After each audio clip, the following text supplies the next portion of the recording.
Oh yeah, what up, what up, what up? What is up, everybody? We are back for another edition of In the Sun with Zeb.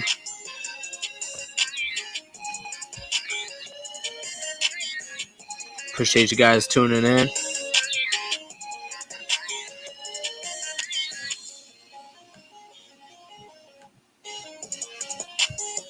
It is going to be another epic show today as we have yet again a lot to talk about. Have to recap UFC Fight Night Sandhagen versus Song. We have a Bellator event that is coming up quickly this weekend. MLB heating up. The race to October. The hunt is on. We're going to get into that a little bit. Obviously, we're going to talk NFL football. I know that's what you guys like. That's what you guys come here for. So we're going to get into talking about, what we see through the first few weeks here, things like that. I got, a few interesting things to talk about in the upcoming week. So we'll get into that as well. How about some hockey? How about for all my hockey fans out there, where you at?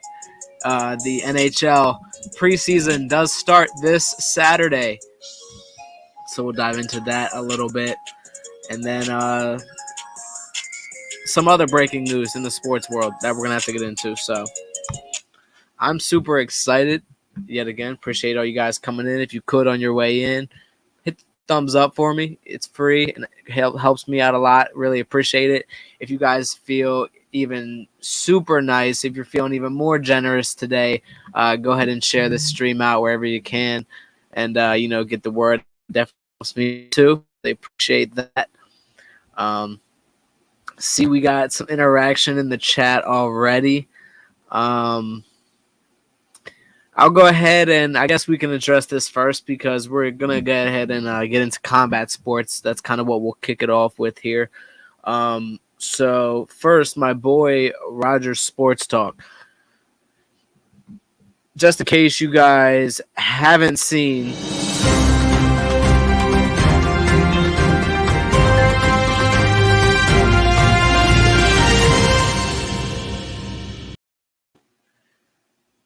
it has been announced that apparently Floyd Mayweather has said he is in talks with the notorious Conor McGregor to have another boxing match. We'll go ahead and talk about that real quick. I know that's going to be a hot topic.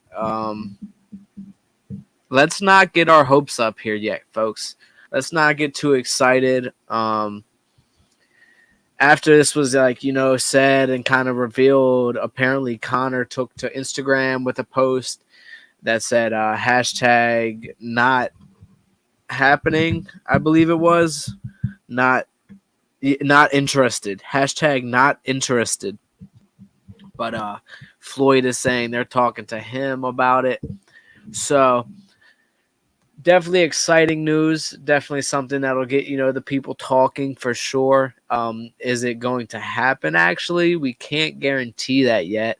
So don't go get your hopes up. You know what I'm saying? Don't go getting excited about it yet. But it is on the radar. It is on the radar. So you guys can look out for that. If we're going to go ahead and talk about it real quick, go ahead and let me know. If it was Conor versus Mayweather too, who you got? Who do you guys taking it in the second one? As we all know, Floyd Mayweather was able to edge out the victory with the knockout in round 10 of the first bout. But if this were to happen somehow, if Floyd is speaking the truth here, what do you guys think? Conor versus Mayweather 2. Who you got? Let me know.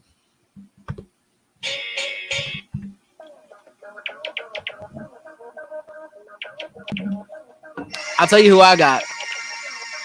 Because they are talking that Floyd was saying he does want it to be a exhibition fight if it does go down. Give me Floyd again. Give me Floyd again. Pretty easy bet, I think. Connor if it's an exhibition. Okay. Floyd if it's pro. I just don't see Mayweather wanting to lose, either way. Just don't see it happening. What do you guys think? I don't necessarily think it would go. I don't think he'd be able to. I don't know if he'd finish him this time. He might. But this one would probably be a little bit more like laid back, and just basically Floyd outboxing him again, kind of dancing around him, I think.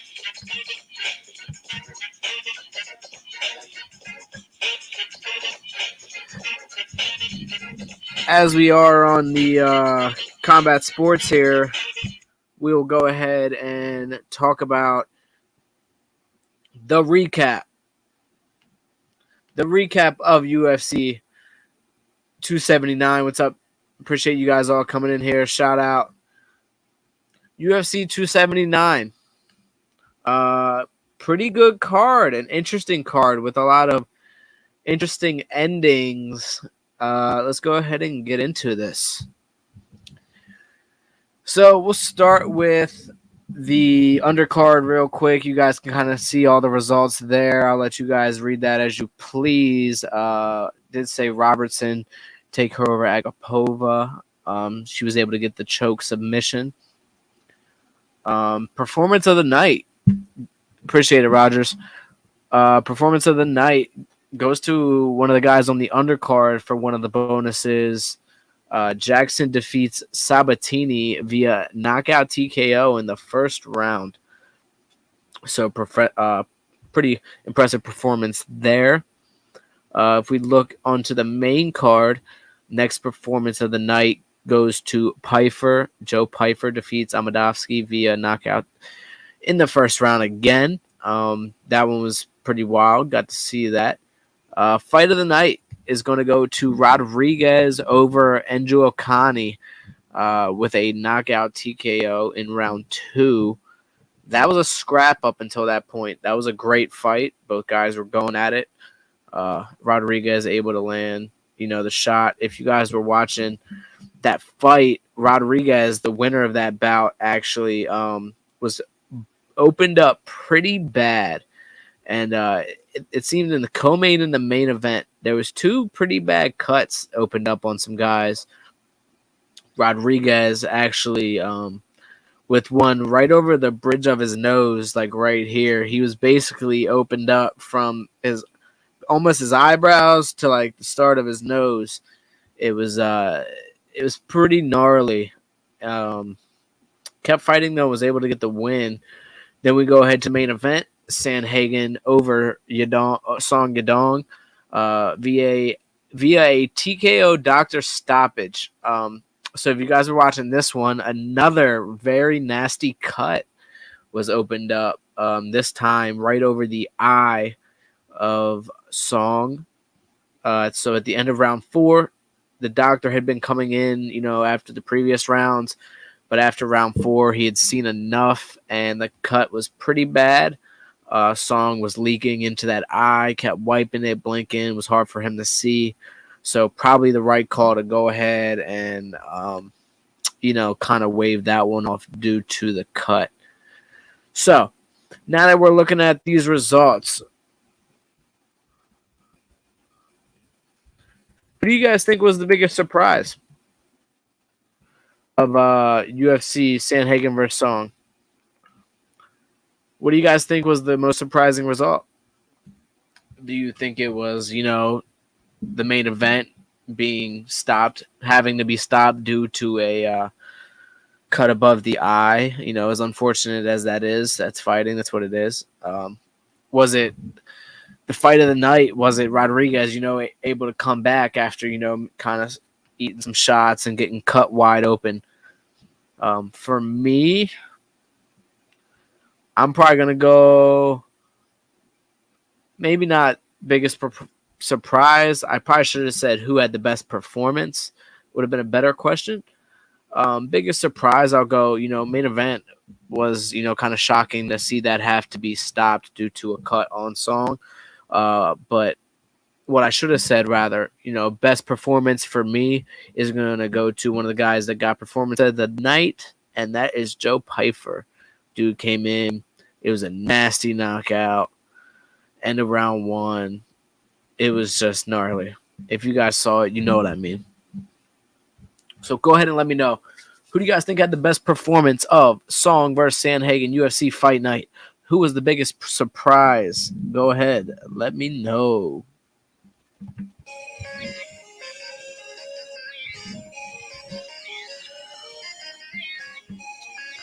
After this, we do have a little bit more combat sports to talk about. An event coming up this weekend, not in the UFC, but a Bellator card with some guys on there that some of you watching might know. Some pretty well-known fighters going to be on this Bellator card, so we're going to go ahead and get into that. Get ready for that here coming up.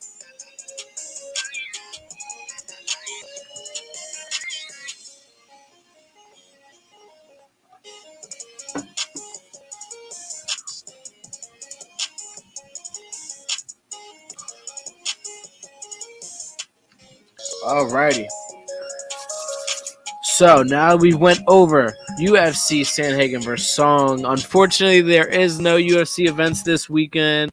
We will have to wait until next weekend for the Mackenzie Dern fight night. We'll get into that, obviously next week. So as we keep this train moving, we go ahead and look at Bellator Dublin. Bellator Dublin, pretty interesting card here. See my man, the Commanders fan in the chat. Shout out, man. Appreciate all you guys watching. It means a lot. So as we look at Bellator versus Dublin, we have the main event: Ben Henderson versus Quiali. This is going to be an amazing card, ladies and gentlemen. If we go ahead and look at our fight odds, I'm going to go ahead and bring this up.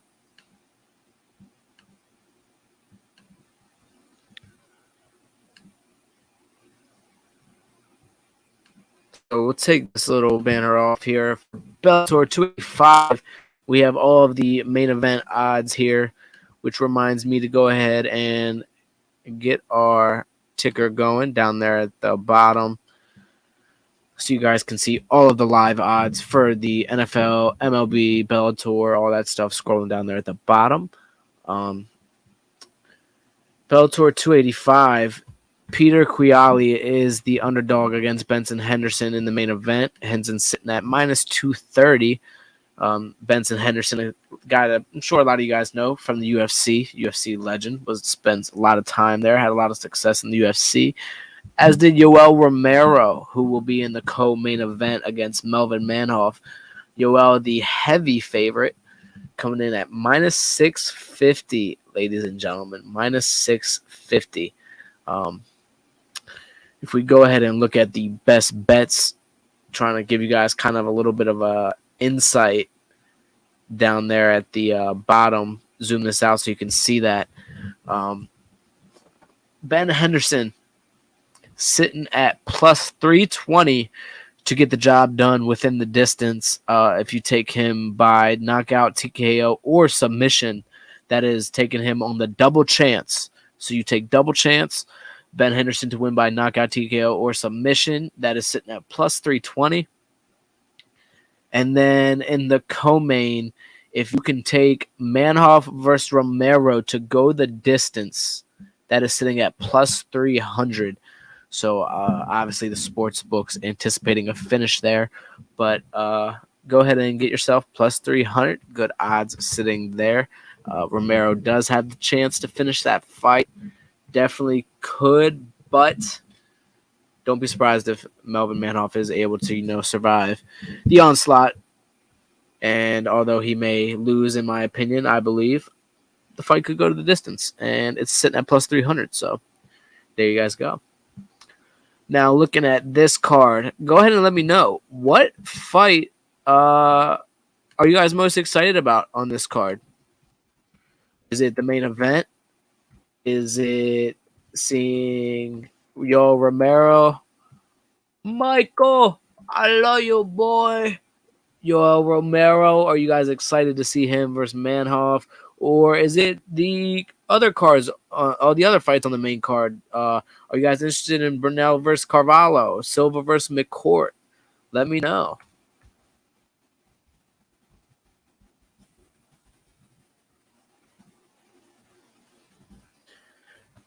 For me, I'm going to go ahead and steer away from the main event, although I do love Benson Henderson. I'm interested to see Yoel Romero back. Yoel Romero, always a guy that is very exciting to watch most of the time. For you guys that saw the Izzy fight, you know what I'm talking about. But an aggressive fighter, a guy with a lot of power. So watching him versus Manhoff is going to be very exciting. Manhoff no slouch either, though. Manhoff no slouch either. Don't get it twisted, guys. When you're looking at the odds, if you don't know the guys that these guys are going against, it's kind of easy to sleep on them. We can kind of go over the tail of the tape here. Benson 29-11. Peter Quiali only 13-6-1. So experience is on Benson's side. Quiali with a 2-inch height advantage, 5'8" to 5'10". Going to the co-main, Manhoff, actually the more experienced fighter here for you guys that don't know. He is sitting at 32-15-1 compared to Yoel Romero's 14-6-1. Yoel is the bigger fighter, 5'9" to 5'7". So interesting. I think a lot of people, maybe people that are, mainly UFC fans, or maybe just don't know as many guys in Bellator and, some of these other organizations, you think, Yoel's coming as the veteran, which he is. He's a seasoned veteran, legend in the fight game, but people might be sleeping on the experience that Manhoff actually has. So gonna be a good fight. Yep, yeah, Benson is a dog. Benson was a very exciting fighter to watch in the UFC too. Still is an exciting fighter to watch to this day. Has a fan friendly style, as they would say. So go ahead and take a look at these odds for a few more seconds here as we get ready to probably pivot again here. Are you ready?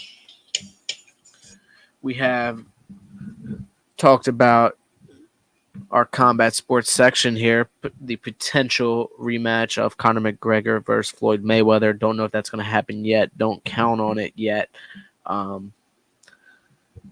Waiting on UFC and Bellator 285. And for you guys that don't know, this is a Friday card. You guys can see the times there. Friday, not a Saturday card. So just for you guys to know. All right. So as we get ready to move on here, we are going to get ready to talk about some MLB baseball. Are you guys ready?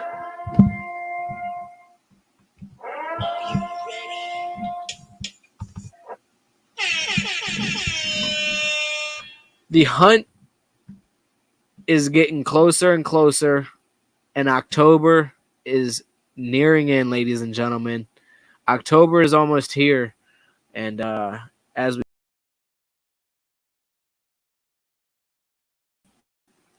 from the picture there, I'll let you guys see the entire postseason picture as it lies. Pretty similar to the last time that we looked at it. San Diego able to creep up in that number 5 spot. Most of these teams locked in. Atlanta now looking to defend their World Series title.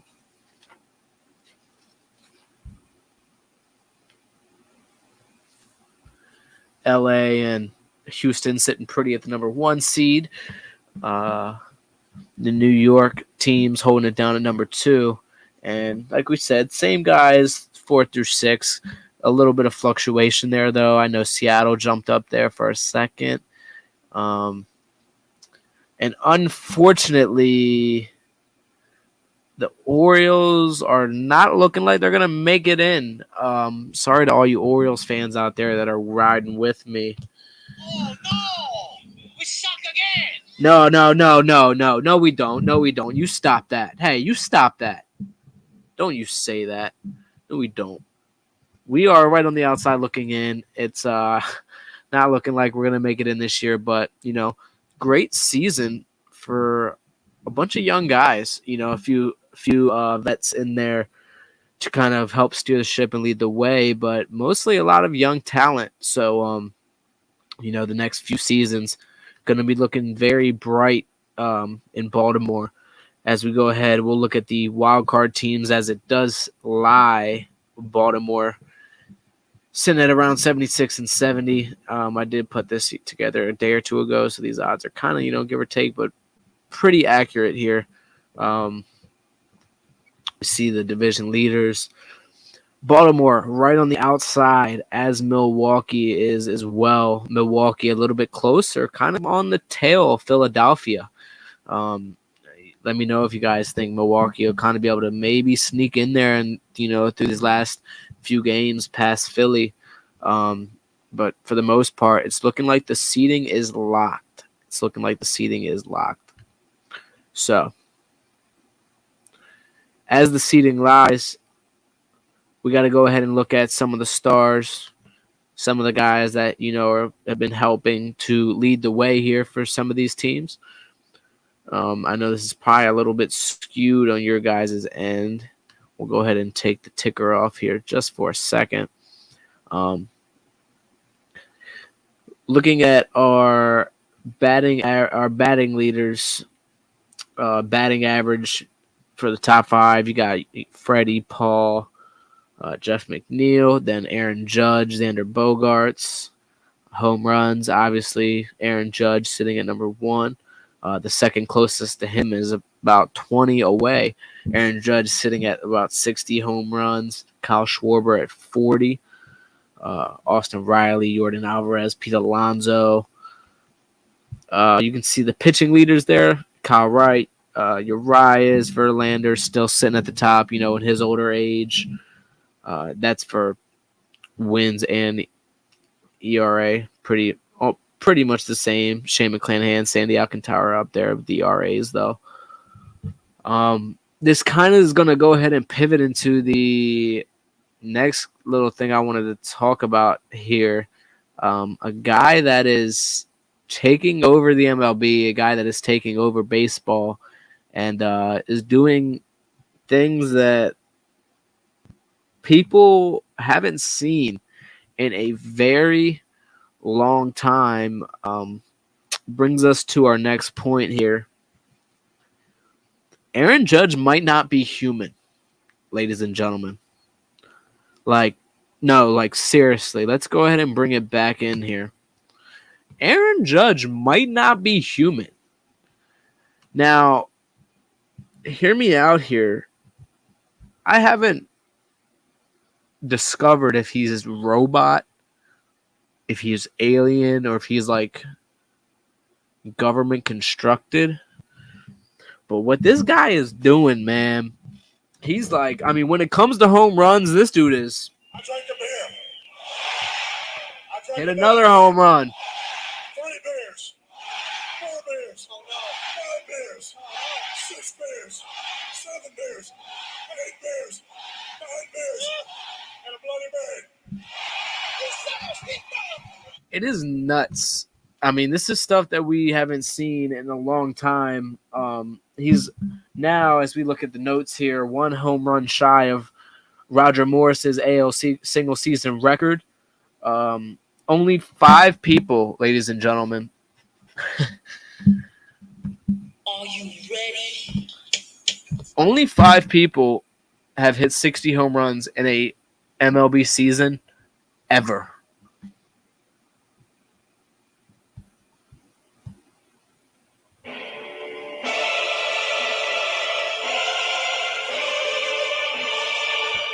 Yeah, literally. that only 5 people have hit 60 home runs in a season ever. Aaron Judge is the first player since Miguel Cabrera in 2012 to lead in the Triple Crown stats this late into September. Now, Judge has fallen behind in batting average. He's like sitting at 4 or 5, but it's literally by like 0.0 few points. It's within a couple hits. So he's right there for batting average. It's crazy, man. We'll go ahead and bring the stats back up here just to show you guys why I'm telling you, like, this guy literally might not be human.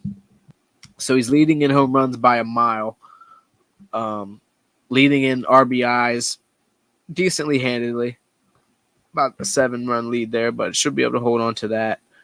He is actually tied. He's actually right behind Paul Goldschmidt and Bo Bichette, who are tied right there for 4th in hits. Aaron Judge is right behind them. He's within 2 or 3 of those guys.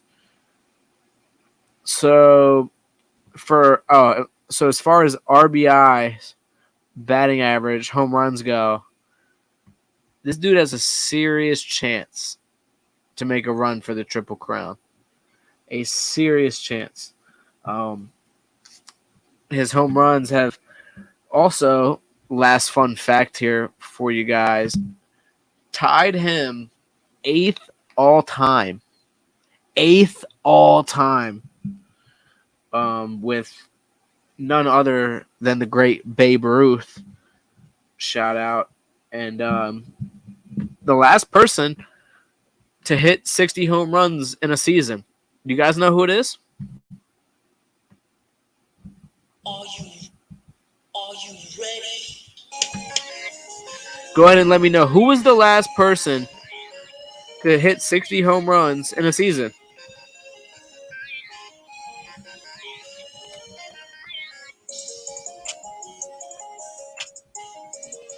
It's kind of like the theme song a little bit. I like vibing to this one. Come on, let me know. And if you don't know, give me a guess. I will give you a hint. He did it in 2001. He did it in 2001.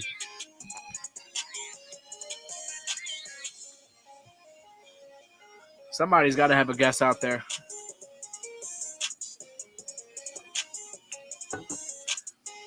That just shows you how rare it is, though, right?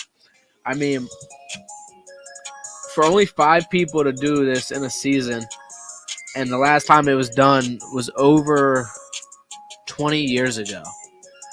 Over 20 years ago. Crazy.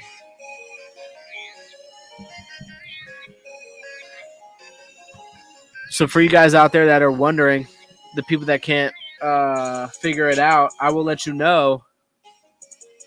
The last person to hit 60 home runs in a season was none other than Sammy Sosa. That's right.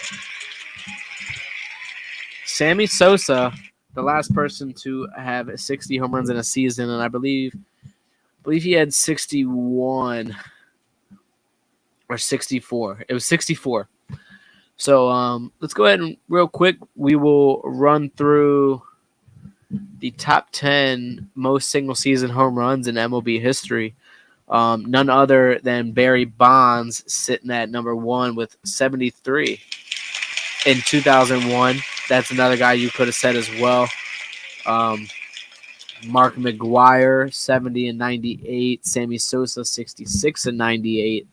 McGwire had 65 and 99.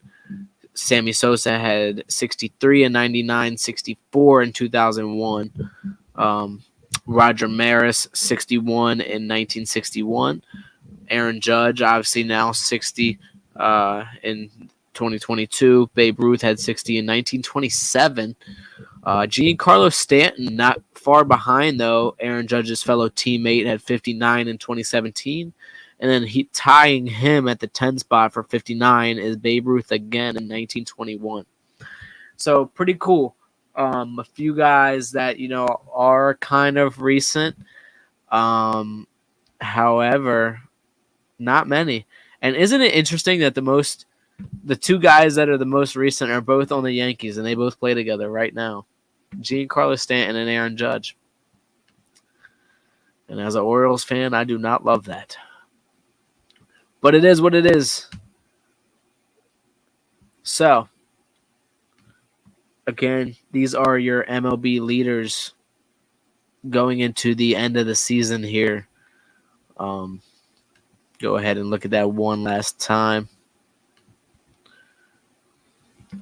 And then we go back to our postseason picture. And odds are this is what it's going to look like going into October, ladies and gentlemen.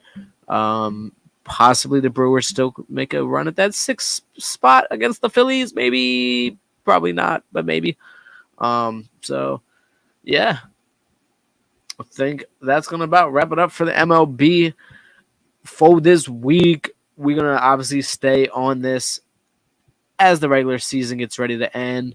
We will keep track of the superhuman Aaron Judge and everything that he is doing. So, yeah. Any other questions you guys got about baseball, we'll go ahead and throw them in here.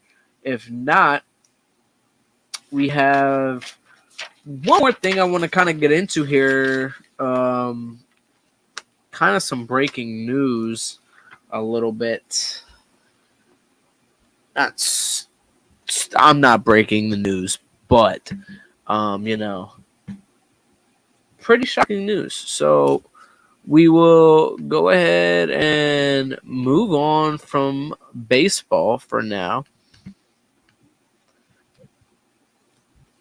And I want to go ahead and get into a story that has broke today as I go ahead and get ready to cue that up here. NBA news. Let me Are you ready? go ahead and let me know. Are you guys ready for breaking NBA news? Some pretty important stuff. Also, actually, well, you could call it an NBA/WNBA news. If my homie Alley Cat Beerco is still in the chat, I know they are Phoenix Suns fans. Majority owner Robert Sarver says he has decided to sell both Phoenix teams. He is the owner of the Phoenix Suns and the WNBA's Phoenix Mercury. He will be selling both teams. I'm guessing he's going to start being into the talks now to do so. A little insight for you guys, a little bit of history here. Sarver bought these teams back in July of 2004 for $400 million. Okay. $400 million. Last week, Sarver was served a suspension for a year, and he was also issued a $10 million fine. Now, I don't want to get anything wrong here, so I'm making sure I'm checking everything. This suspension and fine was due to the fact that an NBA investigation found that he used the N-word, the racial slur, at least 5 times when recounting the statements of others. So pretty serious accusation there. Definitely something that's going to get you on your way out of the door. Not ending there. There were also instances of inequitable conduct in server and email staff, including sex-related comments, inappropriate comments on employees' appearances. Not a good look for Sarver or for the team. If we go ahead and let's look at what Sarver said. This is coming straight off of ESPN here, and I quote, "As a man of faith, I believe in atonement and the path to forgiveness.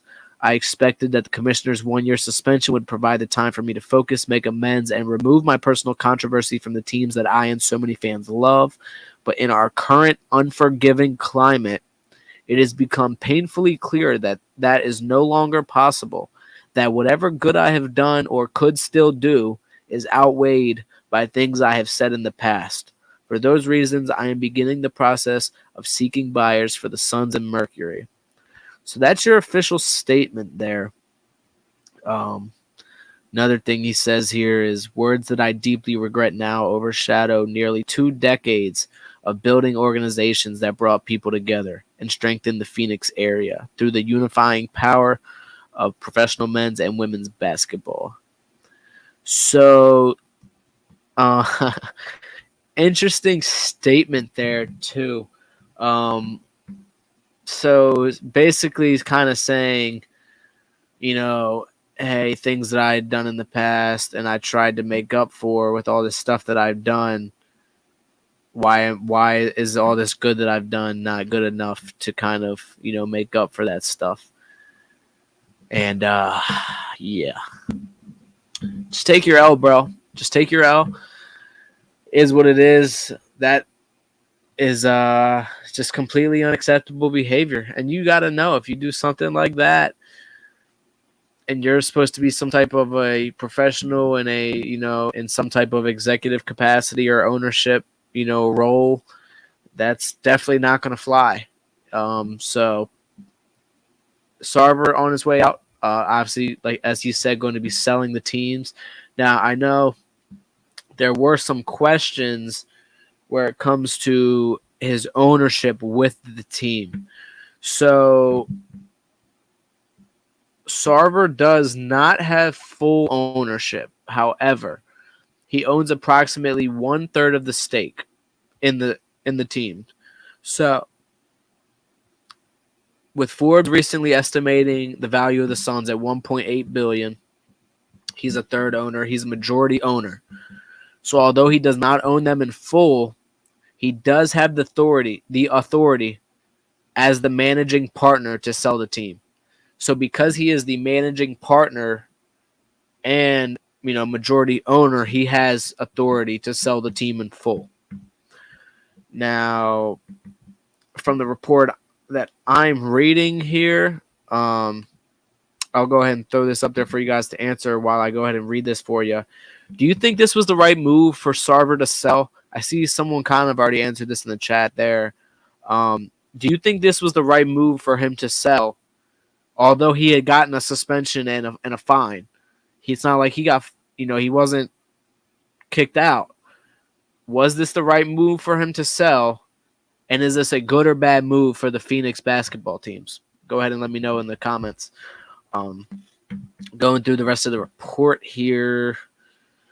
One source added that a new owner or ownership group could ask that a member or members of the current ownership group remain on board, but that remains to be seen.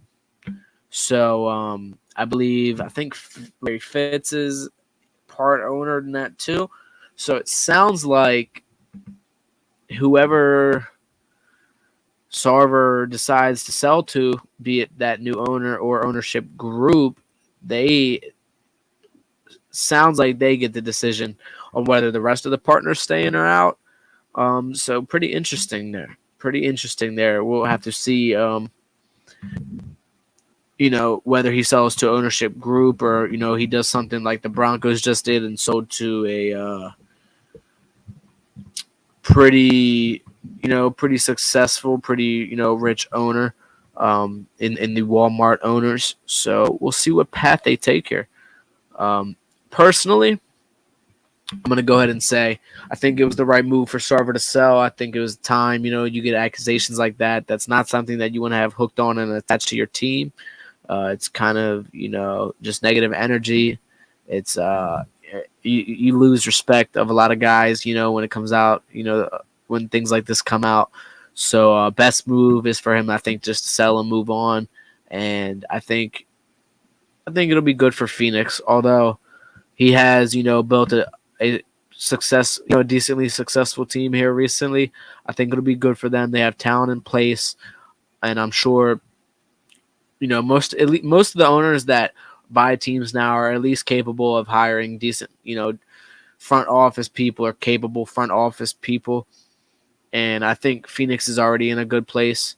I like, I like Nash. I like a lot of, guys that they have there. Not Nash. Sorry. Excuse me. Monty Williams. Monty Williams, good head coach there. So they have pieces to succeed. I think this was the right move. Hey, what's up, everybody? Appreciate you guys all coming in. Yeah. I misspoke there. Not Nash. I meant to say Monty Williams, coach of the Phoenix Suns. Monty Williams, good head coach that had led them to decent success there. So I think they will do okay. I think they'll be fine. Looking ahead for the NBA outside of that, next week we'll be talking about the NBA a little bit more because next weekend, NBA basketball, the preseason is here. Friday, September 30th, we will see the start of the NBA preseason when my Wizards take on the Golden State Warriors. So,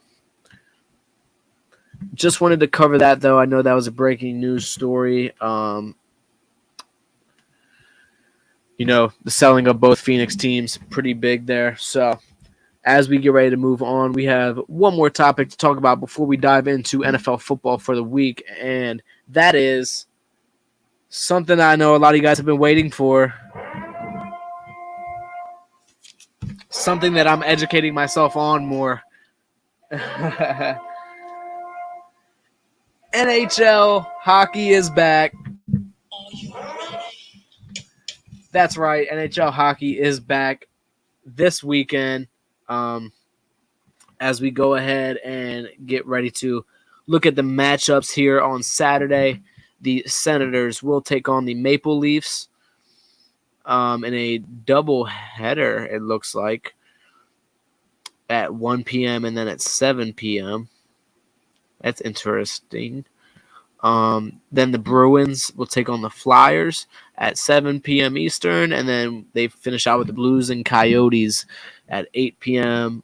Sunday is a jam-packed day for preseason as most teams, kind of come back this Sunday. Blue Jackets versus Pens, Sabres versus Caps, Ducks, Coyotes.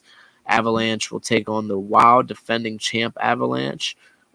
Jets versus the Oilers. We had the Kings versus the Sharks. Pens versus Blue Jackets. That's interesting to me. So a few double headers going on this weekend. It looks like, unless they published that wrong. No, looks like a few. So then you got the Canucks and Flames and the Golden Knights and the Avalanche. Interesting. So, since we are getting ready for the start of the NHL season, I figured it was only right for me to go ahead and bring this slide up here. These are your current NHL Stanley Cup odds for the upcoming season. Go ahead and let me know in the comments, who is your early Stanley Cup pick? You see the Avalanche sitting up top at plus 450. The champs are the favorites to go ahead and run it back. We look a little bit deeper in. We got the Washington Capitals, my Washington Capitals, sitting at plus 4,000. Florida Panthers, a good bet maybe there, sitting at plus 1,100. Tampa Bay still kind of creeping around there, plus 1,200. Let me know, who is your early Stanley Cup pick? Go ahead and shout it out. And you don't have to just pick your favorite team. Let me know, who do you guys really think has a shot at winning it all this year? I like the Panthers at 1,100 there. Avalanche still looks good, obviously, coming back into this year. And, hey, if we're talking value,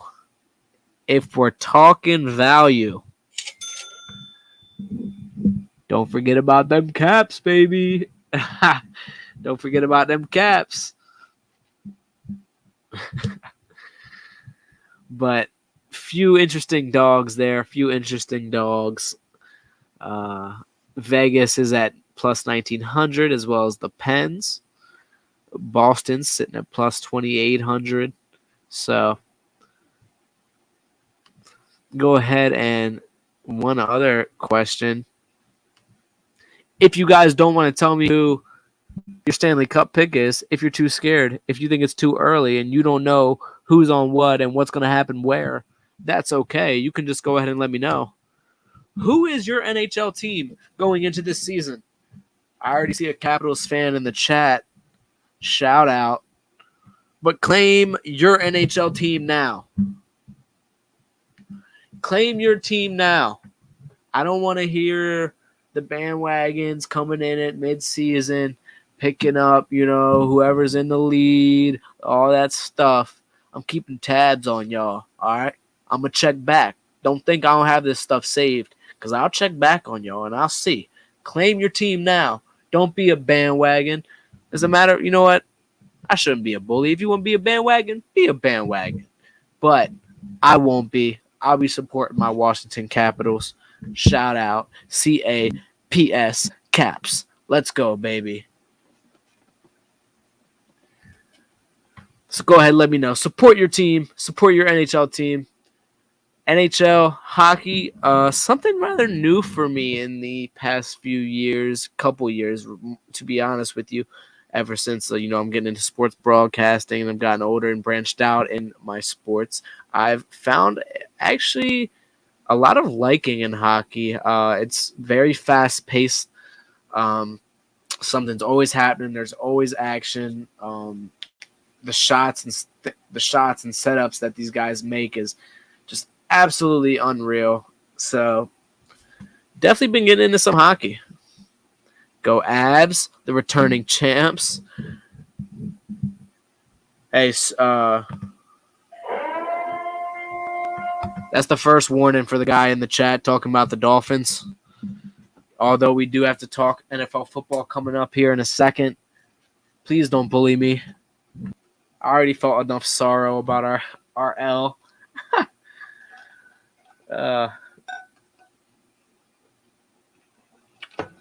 Okay, I see. Let's go Pens. Okay. Interesting. So, like I said, this weekend, this Saturday, NHL is back on the ice. Preseason starts this Saturday. We will talk about some of the preseason games next Wednesday. We will keep getting ready for the season, as I said. I'm excited. I'm excited to kind of, hopefully dive in a little bit more this season and get a little bit more in depth and, cover hockey a little bit more than I normally have. I'm excited. So we will get ready to keep this ball rolling, as they say. We will keep this ball rolling. And it is the moment that you've all been waiting for.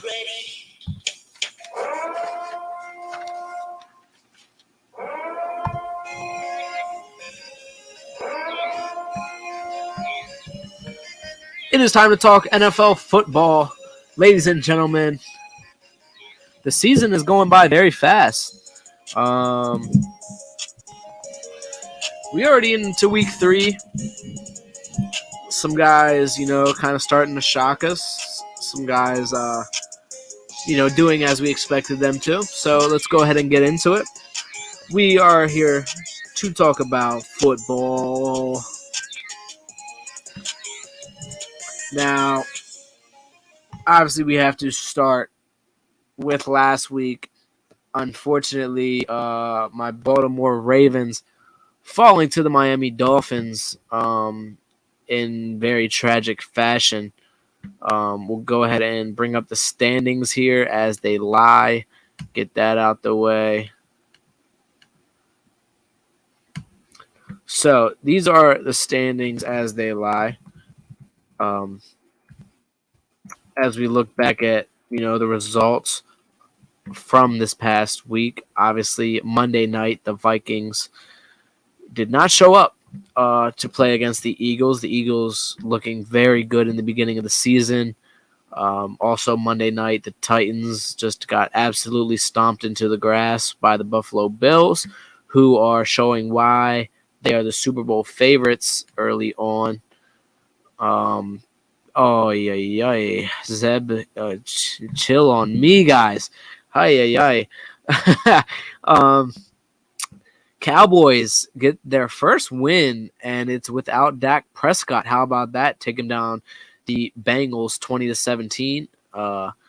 Packers able to keep owning the Bears as they do with Aaron Rodgers 27-10. Let's ride Broncos country, get their first win over the Texans 16-9. Cardinals in dramatic fashion in overtime able to come back over the Raiders. Raiders are now 0-2 after losing 29-23 to the Cards. The Rams in a game probably closer than they would have liked, 31-27 over the Falcons. Falcons able, to kind of keep that as a close game. Falcons maybe not as bad as we had thought. Seahawks and 49ers. It's Jimmy G time. Jimmy G comes in and leads the Niners over the Seahawks 27-7. And I do like the Niners with Jimmy G. I will tell you guys that. I do like the Niners with Jimmy G. As we keep going, the Commanders were not able to come back against the Detroit Lions. They lost 27-36. The Buccaneers finally able to get over the hump that it seemed they had when playing the Saints in the regular season. They win 20-10. One team that did not get over the hump was the Indianapolis Colts. They have now been blown out 3 separate times in the past 3 years by the Jaguars. They lost 24-0. Jonathan Taylor definitely ruined a lot of parlays, a lot of my parlays for sure. Giants, yet again, surprising me.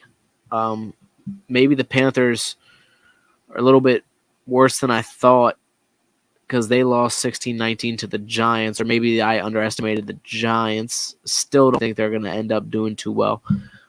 Chiefs able to edge it out over the Chargers in a heartbreaking loss for Justin Herbert, 27-24. Patriots able to edge out the Steelers, 17-14 in a defensive battle. A shock of the week here. New York Jets, Joe Flacco, shout out, able to get the win over the Cleveland Browns, 31-30. And then, like I said, we will wrap it up by letting you guys know that my Baltimore Ravens unfortunately blew it to the Miami Dolphins and lost 42-38. Oh no! We suck again! Hey, stop it.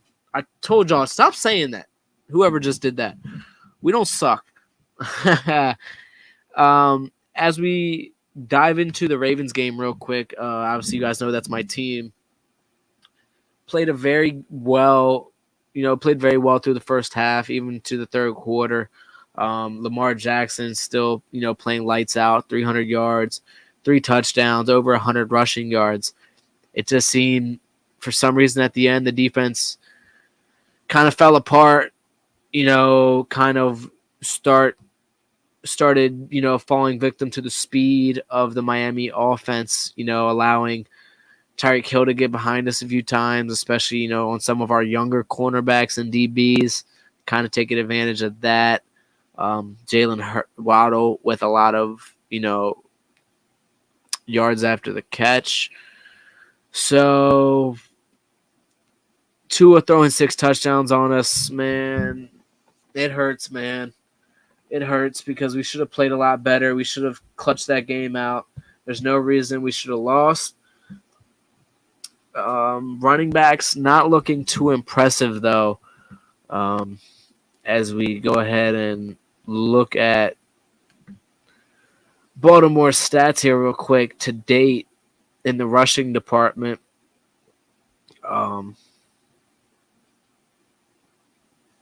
Lamar Jackson has 136 yards, 1 touchdown. He is the leading rusher for the Ravens so far. If we look at yards rushing per game, Baltimore's sitting at 109, so still over 100, but not maybe where we're used to. Most of that because of Lamar's big game, passing 265. So offense, not the problem. But when you look at points allowed per game, Ravens defense allowing 25 points per game, while the Ravens are scoring 31 per game, and allowing 389 passing yards to date. Don't love that. So defense kind of just has to click it in gear a little bit. Definitely suffered some injuries over the week, losing Jawan James, the offensive tackle, losing Kyle Fuller, the cornerback, hurt us. Able to see Marcus Peters get a few snaps this week, which is encouraging. Hopefully he'll be coming back here in full soon. Hopefully see JK soon. We'll get into that kind of as we get ready to talk about the games. Go ahead and bring up the standings here again. As we go into week 3, the Vikings are leading. That NFC North is tied between all 4 teams. A big takeaway, if you're looking at this here, is the AFC South the worst team in the worst division in the NFL? Like, honestly. Like, I know we like to talk about the NFC, right? The NFC East. But hear me out here. Hear me out. The Jaguars are sitting at 1-1. Right, okay? Because they beat the Colts. The rest of the division doesn't even have a win yet. And I mean, when you look at the teams, I mean, the Jaguars, okay, maybe they have a little bit of young talent, but, need help on the O-line, need a defense still, need defensive help. Texans, you look at, they don't really have offensive weapons outside of Brandon Cooks. Maybe Dameon Pierce, the rookie, can kind of develop, hopefully, for them. Defense is still very shaky there. Indianapolis, Matt Ryan, not looking good to start the season. Offense runs through Jonathan Taylor because they have no wide receivers. Titans, who even knows what they're doing? Because all they got is Derrick Henry. Treylon Burks, the rookie wide receiver, trying to lead the way, trying to help me out on my fantasy team, but not quite doing it so far. I honestly believe the AFC South might be the worst division in the NFL now. You look at the Eagles, they're greatly improved. Eagles are a top contender probably this year. New York Giants, shocking people to start the season. I still don't think they'll be great, but hey, they won some games. They beat the Titans. Washington Commanders are literally a QB away from being a very high contender. Carson Wentz is just too hit or miss. If he can be more hit than miss, they'll be, they might have a shot. Cowboys will be the Cowboys. They will just, they're not bad. They're not good. They're the Cowboys. So you compare the NFC East to what the AFC South has right now. AFC South looking like the worst team in the NFL, maybe. This time of year, yes, but November, the NFC East will fall. So, my man Ryan says down there in the chat, he thinks the NFC East will fall to the worst division again. I don't know. I'm not sure. Hey, what's up? Appreciate JP being able to hop in here. Shout out to all you guys, coming out here for episode 3 again. If you haven't yet, go ahead and hit the thumbs up for me. I know we don't have, the biggest numbers yet, but we do have 8 people in the chat here. And through episode 3, for concurrent viewing, that's pretty good for us so far here. So, hit the thumbs up for me while you guys are here. If you feel extra generous, go ahead and share the stream out. Really appreciate that. So this is the divisions as they lie. Like I said, go ahead and let me know while you guys are in the comments here. Is the AFC South the worst division in the NFL? Oh no! We suck again! Or is it another division? You guys let me know. Go ahead in the comments. Let me know. I'm interested to see what you guys have to think.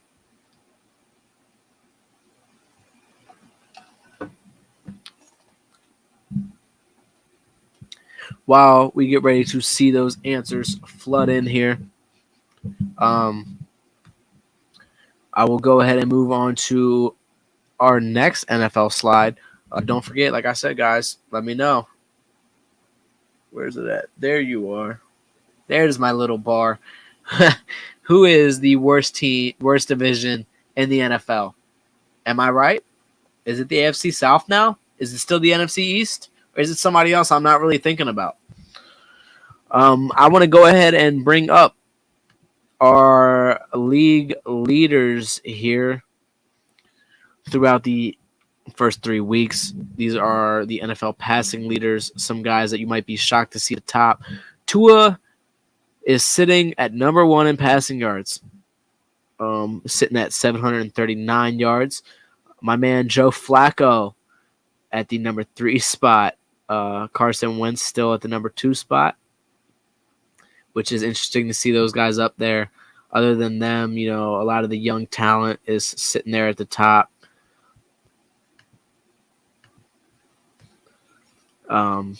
This does go by yards. I do have one other slide for QBs that we can go by that I'll show you guys here in a second.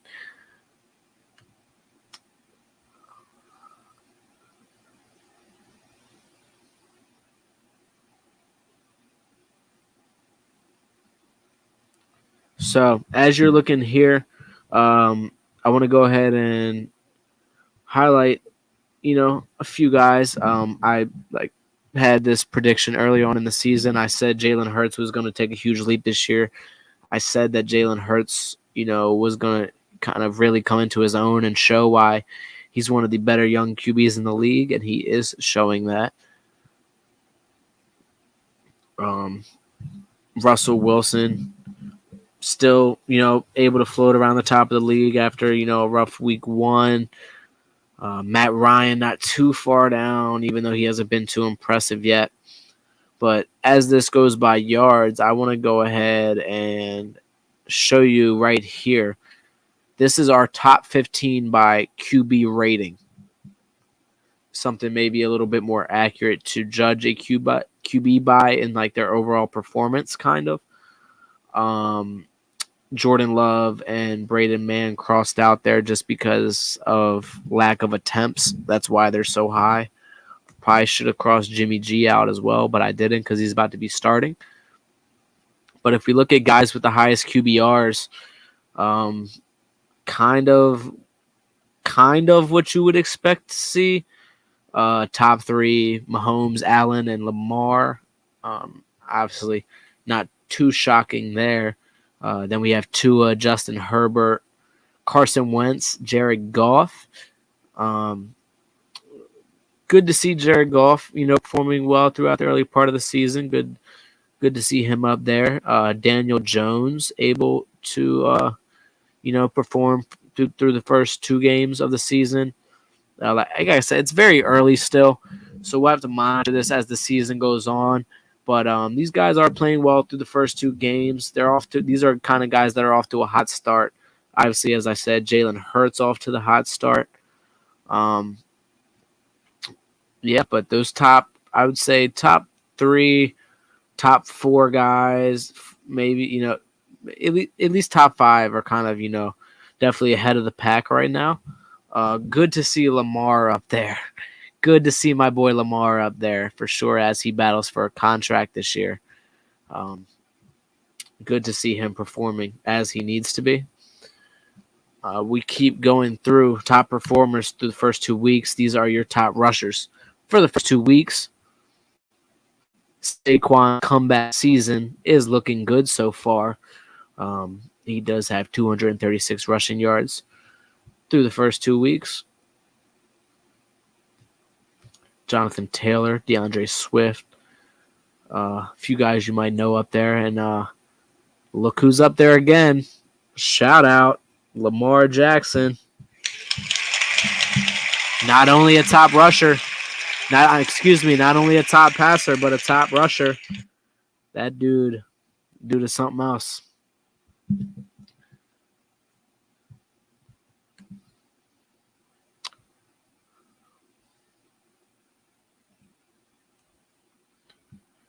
So we keep it rolling here. These are your top wide receivers. Throughout the first 2 weeks, Cooper Kupp leading the way. And this goes by receptions, unfortunately. But still, this is a good way to kind of go by this here because these are basically your top guys. Cooper Kupp, Stephon Diggs, Tyreek Hill. And how about Amon-Ra St. Brown coming up there? Already 180 yards on 17 catches. Rest of the guys that are up there, performing, guys we're used to kind of seeing up there. Mark Andrews, Travis Kelce representing for the tight ends in the league. Good to see them. Stephon Diggs putting on, though, through the first couple games, already at 270 yards and 4 touchdowns through 2 games. It's just crazy. Crazy. If you guys saw the video of Stephon Diggs, he said, "I'm him. I'm him." He was hype on the sideline. And he very well may be him because he is looking good through the first 2 games of the season. Keep it rolling here. We'll go ahead and look at the matchups for next week here. These are all of your odds for the NFL Week 3. Let you guys go ahead and check those out for a second. Thursday night, Steelers are the underdogs to the Cleveland Browns. Baltimore Ravens coming in as the favorite again against the New England Patriots at a -2.5 spread. Bring up some of the topics here as we're looking at this that kind of had in mind. Can the Bills stay hot? The question that everybody's wondering. Feel free to go ahead and answer this question in the comments for me if you feel so inclined. Do you guys think the Bills can stay hot? They have a tough division matchup this week, coming in against the Miami Dolphins. The Buffalo Bills sitting at a -225 favorite against Miami. Miami coming in round, I believe, plus 210. So, tough test for the Bills this week. Go ahead and let me know. Do you guys think they're going to be able to stay hot against the Miami Dolphins? Some quick keys for that matchup. You might be kind of surprised to find out that Tua is actually leading the NFL in passing yards and has better numbers than Josh Allen right now. If you check the numbers, they're both sitting at 7-2. Touchdown to interceptions. Tua with more yards as it sits right now. Obviously, a big part of that being his 2 deadly weapons in Tyreek Hill and Jalen Waddle. So Tua sitting at 739 yards, 7 touchdowns, 2 interceptions. Josh Allen at 614 yards, 7 touchdowns, 2 interceptions. So 2 of the top performing guys throughout the first part of the season. Let me know what you guys think. People saying, yeah, it looks like it'll be a good game. Buffalo stay hot all year. Low-scoring game, but the Bills will win. Okay. People riding with the Bills still, huh? I think I'm going with the chat as well. I like the Bills in this game. I like them to stay hot, but I do think it could be a closer game. This one's going to be a bit of a tougher test for them, especially the secondary, but 2 great safeties backing up their defense. They should be able to contain the speedsters, at least enough for Josh Allen to edge them out for a win.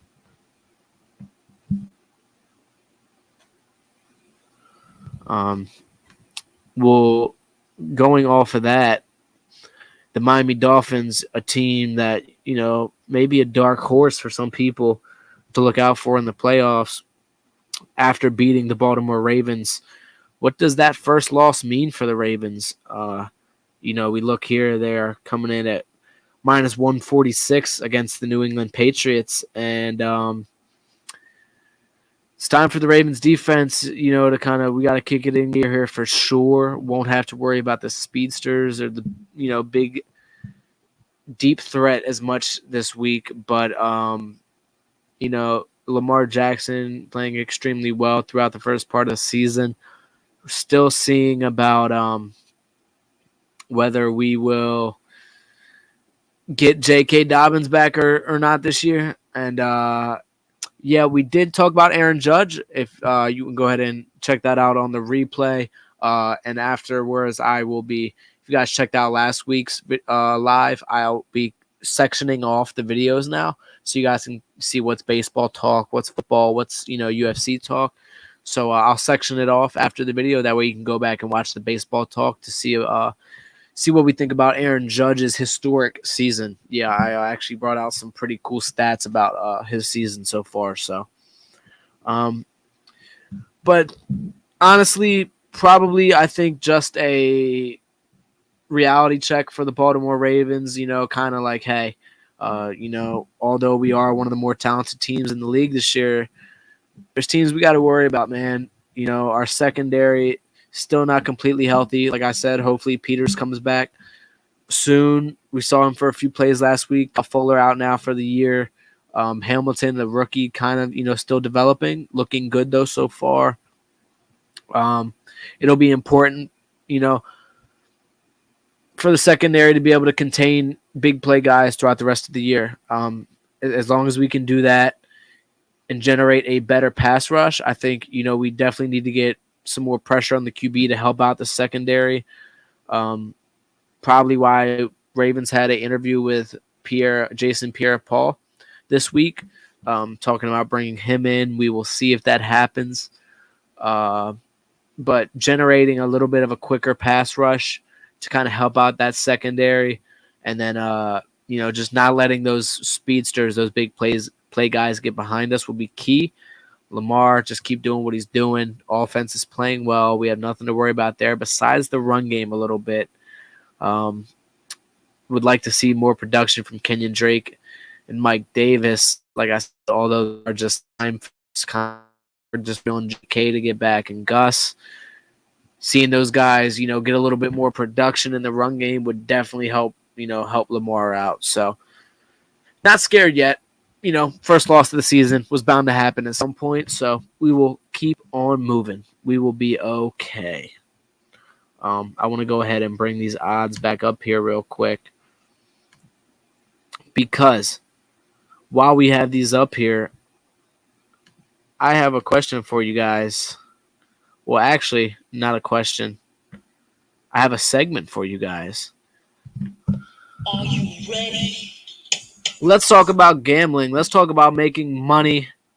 We will go ahead and kick it off with a new segment that I like to call Zeb's Parlay of the Week.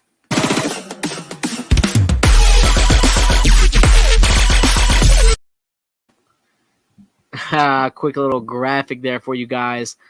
As we get ready to look at Zeb's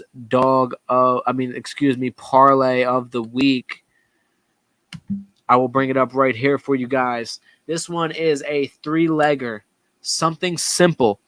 And as I've told you guys before, please do not take this as financial advice.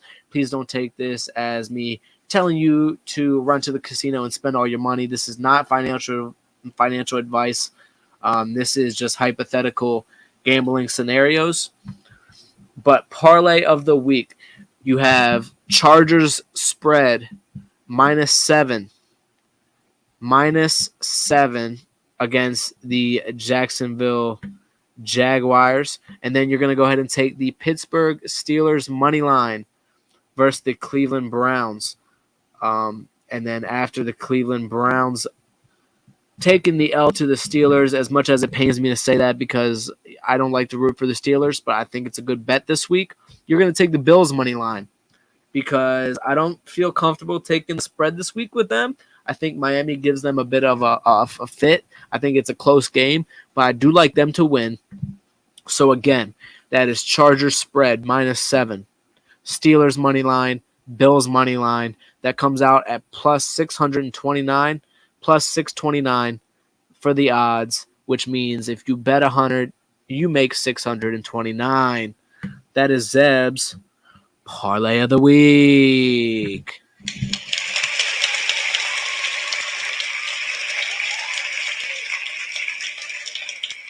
Don't worry, I'm just here to make you money. Oh, man. So go ahead and let me know in the comments, what do you guys think about my Parlay of the Week? Is this a good-looking parlay? Is this parlay going to bust? If you think it's going to bust, which leg do you think bust this parlay? Go ahead and let me know. I'm interested to see what you guys think about it. I love it, so I'm going to go ahead and hit the music because I'm feeling good. NFL is back. Betting is back. And by the way, I hit this week. Hit a good-looking parlay this past week. I hit a $5 for 400. So I'm feeling pretty good. Feeling pretty good about that one. To be honest with you, it kind of saved the day, if you know what I mean. We were down. Excuse me. We were down. Had a few parlays die this week. Let me correct myself. We had a lot of parlays die this week, but we ended up in the green because I had a parlay hit 5 for 400, and the parlay was DeAndre Swift anytime touchdown score, Jahan Dotson over on his yards, over 39 yards, Jahan Dotson anytime touchdown score, Derrick Henry anytime touchdown score, Devontae anytime touchdown score, and Cooper Kupp anytime touchdown score.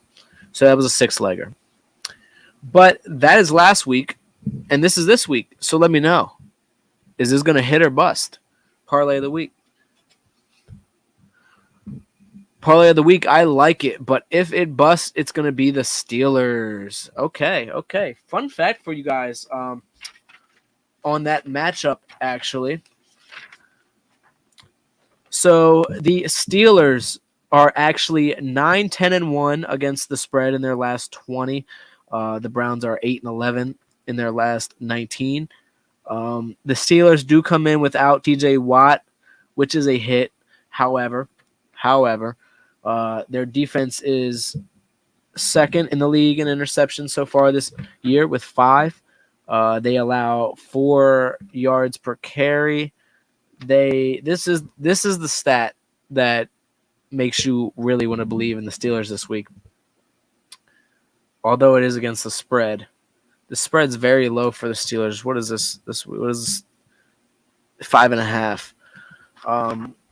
Steelers are 5-1 against the spread versus the Browns, 4-0 versus the AFC North.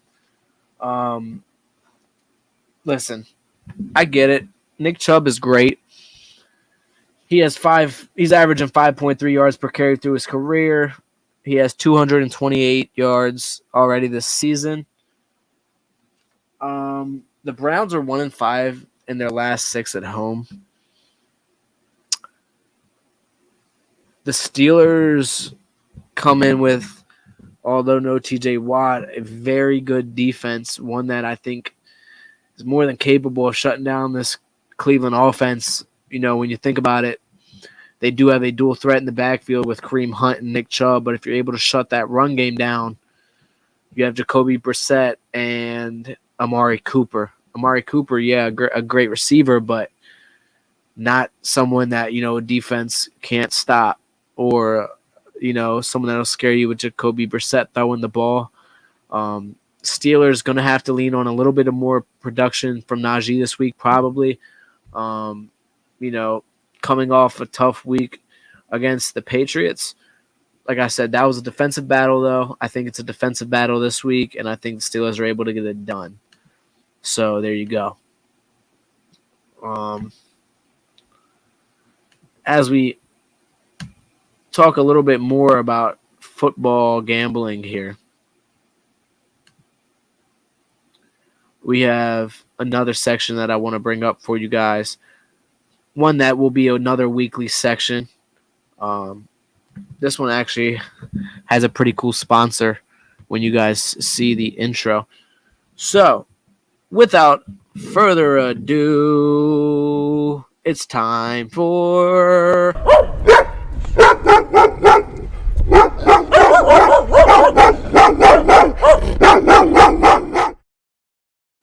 It's time for Zeb's Dog of the Week. Hey, pipe down. Okay. It is time for Zeb's Dog of the Week, my best underdog for the week. And I did have like 2 of them that I liked coming in here, so I will give them both to you. However, I did have to pick one because, I mean, it's Dog of the Week, not dogs. But the best dog, who do you guys think it is? Go ahead and let me know.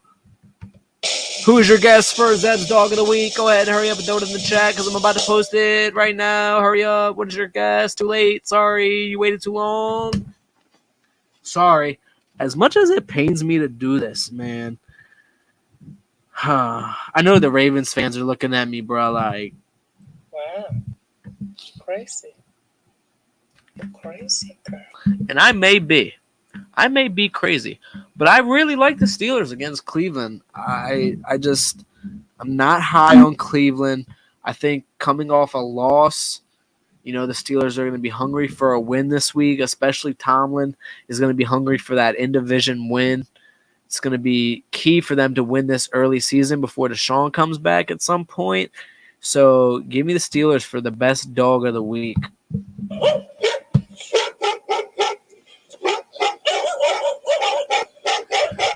Honorable mention for dog of the week. I got to say it, Dallas Cowboys. That's right. I had the Dallas Cowboys as honorable mention dog of the week against the New York Giants. The Cowboys, I will go ahead and throw this so you can go ahead and look at it again. The Cowboys sitting at not a huge underdog, but they are sitting at plus 108. They did lose Dak, which does it hurt them? Because they just won without him against the Bengals. So I don't know. But they are the honorable mention just because that's going to be a super close matchup, I think. And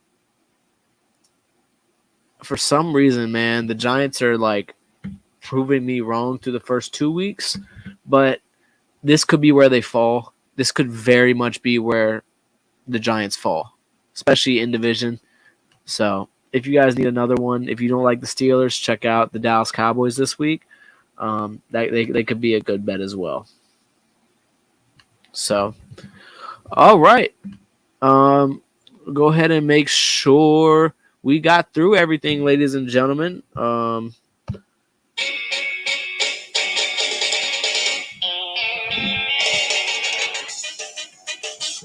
ahead and hit you with that funky beat as we get ready to shut this thing on down.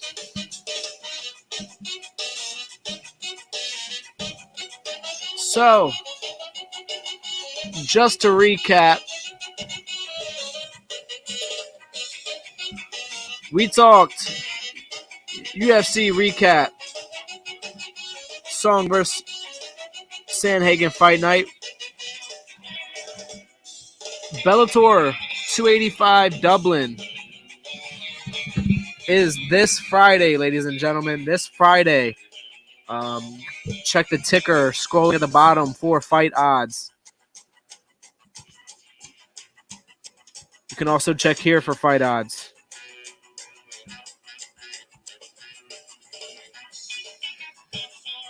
Baseball talk. This is your MLB postseason picture.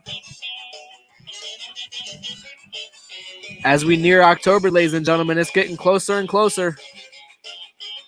it is looking like this may be the postseason picture that we go with into the postseason. These are your standings. And we'll go through your MLB leaders. All of your batting leaders, with Aaron Judge clearly leading the way. He has to be the favorite for the MVP between him and Ohtani. Then we talk football. Go ahead and look at your NFL standings here one more time going into week 3.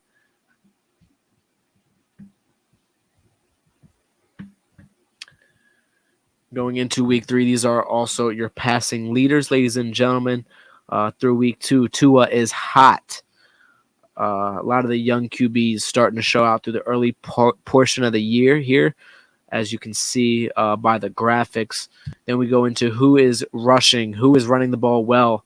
That would be Saquon Barkley, along with a few other guys, Nick Chubb, Jonathan Taylor, DeAndre Swift kind of leading the way. Leonard Fournette without a touchdown yet so far. He will be looking to get that here soon. Your NFL receptions leaders, your wide receiver leaders. Amon-Ra St. Brown, maybe, turning some heads up there at the very top of this list. Drake London, not too far behind. These are your odds going into week 3. If we're going to go ahead and bust this out real quick before we get out of here, Zeb's week 3 picks. We're going to call these quick picks, ladies and gentlemen. We will be doing this every week at the very end of the show. Zeb's quick picks. Here we go. Pittsburgh over Cleveland. Baltimore over Patriots. Bills over Dolphins. Saints over Panthers. Chiefs over Colts. Vikings over the Lions. Eagles over Commanders. Raiders over Titans. Texans will beat the Chicago Bears. Yeah, can you believe that? Give me the Bengals over the Jets. Chargers over the Jags. Geno will be able to hold off the Falcons slightly. Have to take Tampa Bay Tom over Green Bay. The Rams will beat the Cardinals. Probably going to be a little bit closer than they prefer.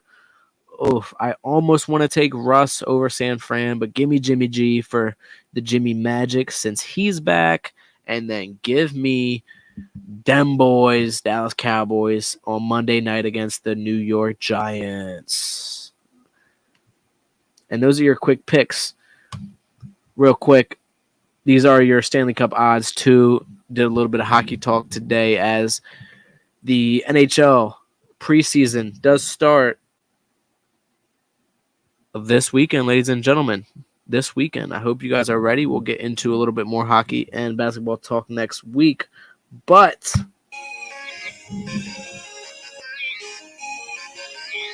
my name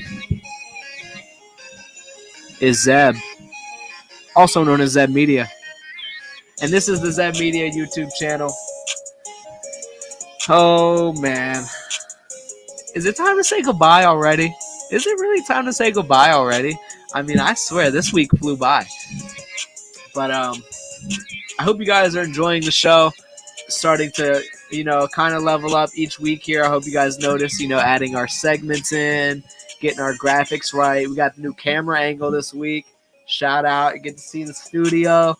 Shout out. As I tell you guys all the time, we are here live every Wednesday night at 7 p.m. Eastern in the Zone with Zeb on the Zeb Media YouTube channel. I appreciate you guys tuning in. Appreciate you guys' support forever and always. Means the world to me. So, until next week, continue to enjoy sports and continue to enjoy life. Ladies and gentlemen, my name is Zeb Media. And I'm out of here. Until next week, I'll see you then. Oh, he broke his ankles.